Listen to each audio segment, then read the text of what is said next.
ask, what power tools should I own if I'm afraid of power tools? The correct answer is none, because using them confidently is how you use them safely, and you need to be comfortable around them. So if you are legitimately terrified of power tools, you should buy this one.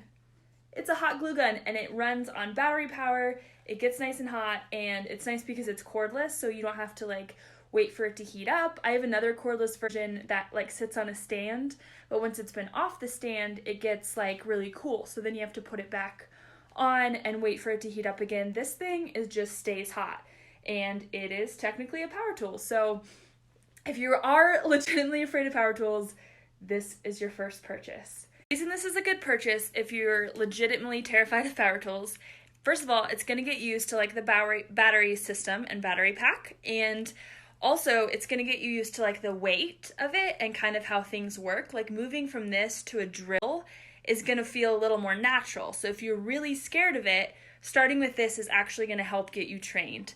Now, a drill is not that hard to use.